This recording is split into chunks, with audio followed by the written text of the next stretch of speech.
What's up, world? Back again here at I Mix What I Like for the Real News Network. I'm Jared Ball here in Baltimore. We're continuing our conversation with activist and organizer and scholar Rosa Clemente. Please check part 1 for some of the background to what we're going to get into in this segment. But welcome back, Rosa. Thank you. So we sort of stopped at the point where you were transitioning into becoming a young activist post-college. And you've become known as one of the leading figures, particularly for people in my generation, as a hip-hop activist, and one who has been instrumental, as I said in the last segment, in bridging this gap between black and brown and helping, I think, progressively, in fact, maybe even revolutionizing this concept of Afro-Latinidad and this relationship between black and brown. So if we could, let's talk a little bit about both of these, starting with this concept that is most associated with you, I think, still as a hip-hop activist. Talk to us a little bit about what that meant for you and what it means today and some of what you all did, particularly culminating around in the convention in 2004. Yeah, I mean, so after I graduated from Cornell with my master's, I went back to New York and I joined the Malcolm X grassroots movement. I started organizing. I hooked up with a group called the Welfare Poets, began to manage them, and at the same time that year, Dead Prez and kind of the Black Star, Talib Kweli folks were coming on the scene. That's 1999 to 2000. I had another year that I spent in Albany. I ended up back in Albany for a year and was organizing around the trial of Amadou Diallo, the brother who got shot in the Bronx 41 times because they had moved the trial to Albany, New York. And I was in Albany and I called Richie Perez and I said, I want to come back home. And he goes, well, you can't now. Now you have to organize because the Diallo trial had just been moved there. And I spent another year in Albany. I come back to New York in 2001, early 2001. And within a 2-month period, I write 2 articles. My Who is Black article addressing why I consider myself a Black Puerto Rican. And as well, an article called Russell Simmons is Not Hip Hop. So in this 2-month span, right, this, I begin to kind of solidify the work within Afro-Latino identity as a Black Puerto Rican. What does this mean, right? As well as all of a sudden, I become a hip hop activist because of the open letter I wrote to Russell Simmons critiquing things. So this happens, you know, and I think there was not a vacuum, but hip-hop activism, or how people were looking now at hip-hop as a political tool, as really looking at the 5th element of the culture, knowledge, culture, and politics.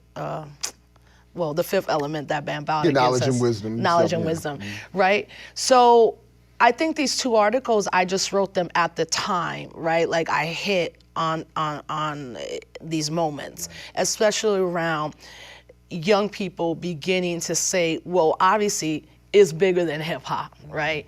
And by then I had been in Malcolm X grassroots movement for a couple of years, as well have been part of the Black August hip hop collective and the work we were doing around then.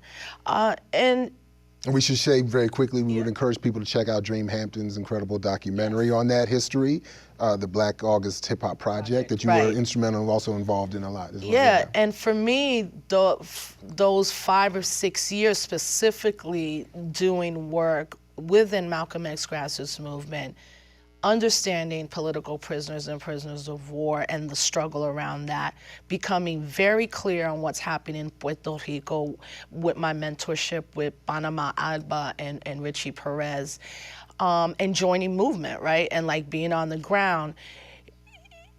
I think it was my audacity to always question why women were marginalized in work around hip hop, politics, and activism when all I saw was women doing most of the work. At that point, even hip hop activism, when we talked about, it was very male dominated. These were all friends of mine, whether it was Kevin Powell or Raz Baraka or Bakari Kitawana. And Bakari called me one day and said, yo, let's try to do this, a national hip hop political convention. And I said, let's go. And in March of 2000, 2003, all of us got together, or the 15 founders, co-founders of the Hip Hop Convention. We had a retreat at Third World Press in Chicago that Hakeem Adabudi hosted, and that's how we came up with the Hip Hop Political Convention. And I would encourage also people to check out our previous interviews at imixwhatilike.org on that particular history, because I think it's fascinating. And I don't know if we have really the time to get into it here, but particularly around the history of organizing the Hip Hop Convention, the struggles around gender and ideology as well. Ideology, a number of things. There's a lot more to be said about that. In the time we're in now, the space we're in now, where I would like to have you say another word or two about this bridging of the gap between black and brown, particularly around Afro-Latino or Latina identity, and how you see that in this moment that we're in today, forming or impacting political formations or organizing, or even popular media, and how those identities are projected or dealt with. If they're, where is your previous article, Who is Black? How does that fit today, or how does it inform today? Well, I mean, let me say something else that happened in 2001 that's really critical to it all, was then the UN Conference Against World Racism and Xenophobia in South Africa, right? So that conference was so important around expanding the conversation in the United States around Afro-Latinos, those of us who define ourselves as African descendant. And again, I bring up Dr. Maita Morena Vega because she has been my mentor through this whole process for me. And I remember she had said something, I remember what she said to me. She said, you're going to end up being marginalized in a lot of rooms. There's a lot of people that aren't gonna want you to have this conversation. And because she had warned me, I think I just went so hard at it. And you mean the conversation around us as Latinos, particularly identifying as African descendants, but I was also making a choice to identify as Black. Right? So a lot of the conversation around Afro-Latino identity is this identification that is named or marked as Afro-Latino. Now young people have queered it to Afro-Latinx, Afro-Latinidad, or African descendant. I, in that article, Who is Black, I purposely say I'm a Black Puerto Rican.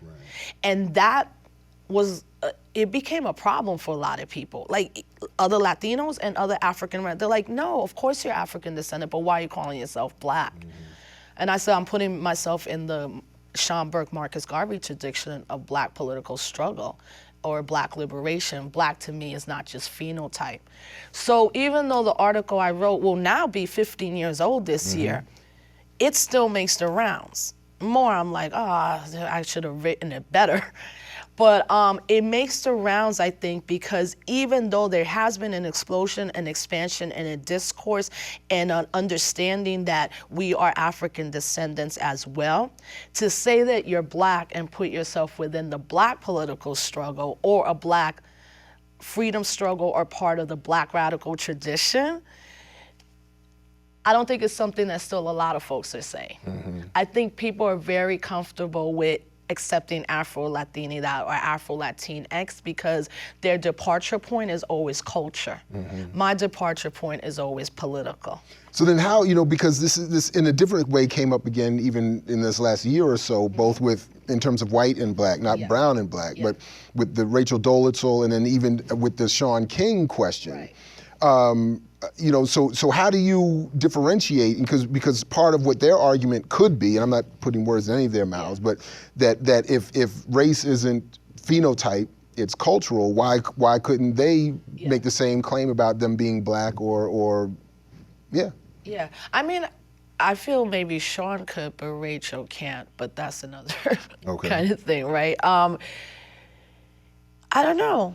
That's a question I haven't been asked. I mean, and I'm asking you because I struggle with that, Yeah. that point too. No, and particularly, and then there's another part that, you know, for me personally around multiracial identity, Right. black, white, whatever other formations people are in their multiracial backgrounds, and wanting them to follow the path that you're talking about, but at the same time feeling a kind of way if, you know, where does the line get drawn in Right. terms of, because I hear your point about phenotype, Yeah. but in the context of black and brown having a wide array of phenotypes, not necessarily meaning to include non-black or non-brown people. Right. You know, if that makes sense. So No, it I'm totally, very curious. it makes I really sense. don't know how to address it. That's one of the reasons why I wanted to ask you No, that. I mean, that's not something I'm addressing the dissertation. No. But no, look, on top of it, I think personally for me, I am unapologetically black, right? But I also understand that my particular struggle as a Puerto Rican is not the same as the African American struggle in this country. And I also know that because of I'm lighter, that I can, if I ever, not that I ever would, I can kind of maybe go in and out a little bit. I am also a person where I also feel that some struggles and spaces might not be those spaces for me. And if asked to leave a space because it's specifically, like we're specifically dealing with African American issue, or wait, this is a specific issue around Dominicans and Dominicans have to get together and deal with that. I'm always comfortable with that because I'm still within the larger black political struggle. You know, I think that's something that would be very interesting to have a larger conversation about, because then what does that mean? Does that mean anyone at any juncture can be black? If they choose to, they can put it aside. I'm not that person, but I kind of understand the concern. But around the issue of black and brown, right? For me, I don't really use that to describe myself. I don't use the word brown, but I use it in a form of solidarity, especially for Latino and Latina young people that are coming into a racial consciousness right now that they haven't been allowed. So if people want to use black, brown, all of that, I'm like, look, let us understand at least that our departure point for the larger thing is that we are Africans who were taken, who were dispersed. Most of us don't end up in the United States. We end up in Latin America and Central America. And how we look at blackness and expand the political line of blackness, to me, is one of the most important things. I'll make it even more simple. As long as the suffix to black and brown is revolutionary, I'm good. Yeah, I think that's great. So we're going to come back here in another segment with Rosa Clemente at I Mix What I Like for the Real News Network, and we're going to talk with her about her current speaking tour and where she is with politics and organizing and activism today. So don't go anywhere. Much more coming up here at the Real News with I Mix What I Like. Peace if you're willing to fight for it, everybody.